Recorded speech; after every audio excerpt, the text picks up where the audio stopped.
Hey guys, welcome back to the channel, and today I am bringing you my full usage review of this, the Rynox Grab Hybrid Stormproof tail bag. I have my first impressions video on the channel as well. I'll link it up here. So if you want to know about the exact features, specification and price, so do go check out that video, because this video is about my usage and my feedback. I won't be talking too much elaborately about what the bag has to offer. So you might want to go check out that video and then come back here. Alright, so starting off with storage, it has plenty of space on the inside and definitely very useful for a one-day trip, a few days trip. It will fit all your stuff. When we went to Alibaug, this had my clothes, medication, food, water, a big DSLR carrying case and some other miscellaneous stuff as well. So thumbs up in that department.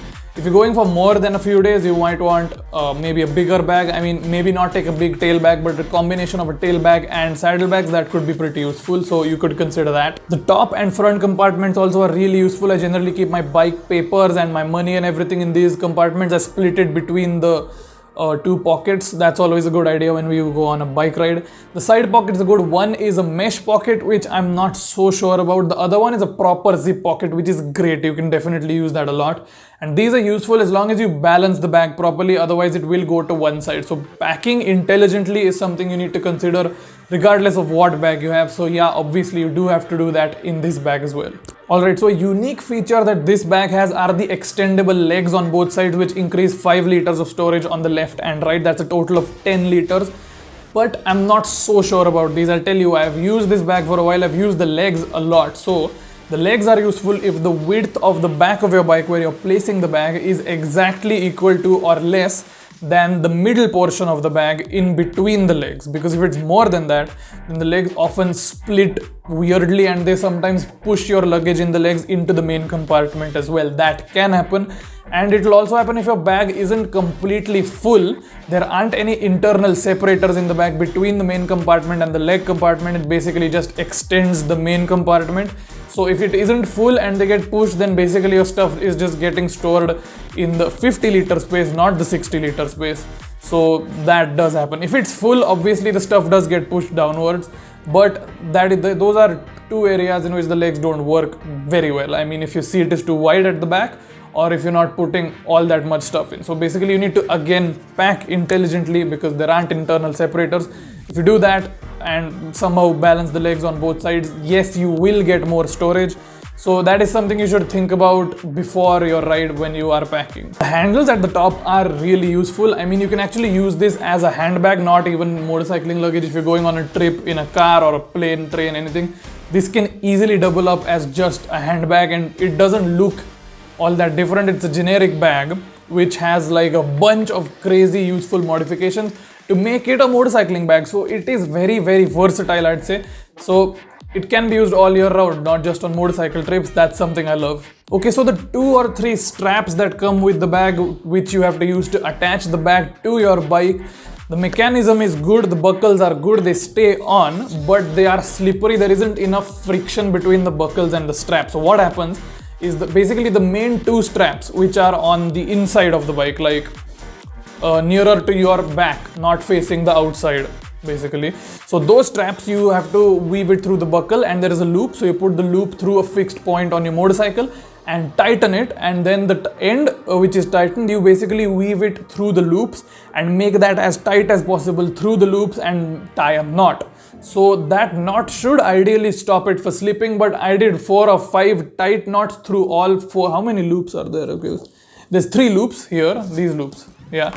So I did very, very tight knots on both sides and the tension on both the straps was maximum as much as I could manage. But despite that and despite balancing the bag perfectly, well, I say perfectly, if it was perfect this wouldn't have happened, one strap still slipped out, got loose and the bag tilted to one side. This isn't an issue because the straps will never get off. I mean, it's not such a big issue. I mean, your bag isn't going to fall on the road. It will still stay on the bike, but it won't stay rigid. I mean, so I recommend maybe buying a few more straps, bungee cords, nylon straps, whatever floats your boat. Nylon straps are better, I think, in my opinion, but you can go according to your personal preference. So use the 3 straps you get with the bag, but use additional straps as well. So in addition to the bag staying on, it will stay on in the position you left it. It won't slide about and the straps won't get loose. So That is one complaint that I have with the bag, because I have literally tightened it as much as possible. It's not like I'm not doing it properly. But again, if you do have any other suggestions for me, I mean, I'm always game to learn more.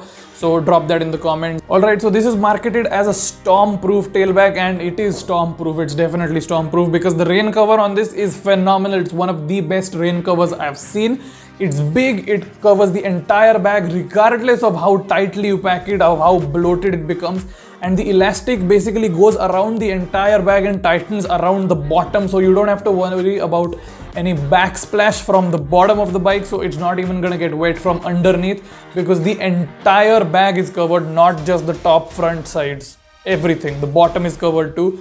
10 on 10 for the rain cover. It has a big Rynox logo as well, which looks cool when you're riding. It's not a feature, but it looks cool. One more thing I forgot to mention while I was talking about the storage. Basically, inside the main compartment, there is a buckle compartment. So the main compartment has a buckle and an extra neon green liner.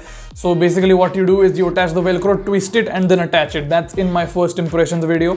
So once you've tightened that internal buckle compartment, there is space between that compartment and the main external flap, which sort of creates a platform where you can place additional things perfectly. Like I had to make a t-shirt delivery to a few of my friends, like our Ignite Motorrad t-shirts had just arrived. So the t-shirt sat perfectly on top of that part, which is, it's a bonus, it's useful, and they stay really well there. They don't get deformed or wrinkled or anything, so it's a good place to keep stuff. Alright, so one more thing. Earlier I said you have to balance your bag right, and that is critical. So the thing is, there is a netted open bottle style pocket on this side, and there is an enclosed zip pocket on the other side. So I don't really like this much because I don't use my water bottle here. I don't keep my bottle here because then it falls to one side, because a full-sized water bottle is not going to fit on that side since it's a slightly lower compartment.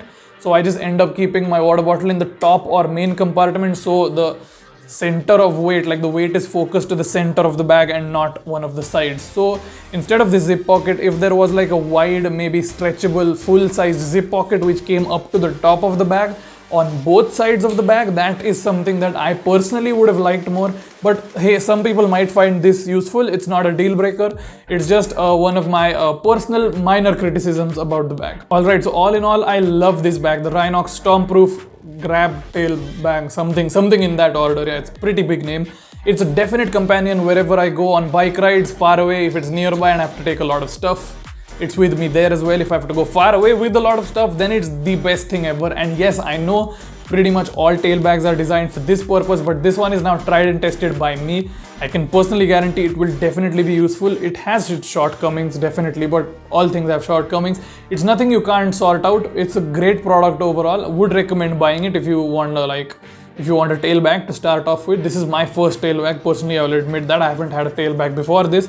And this is basically my review of how things are going so far. So if you found this review useful, then please leave a like on this video. Check out my other content. If you like my content, do consider subscribing. I would definitely appreciate the support. And yeah, I'll see you in the next one.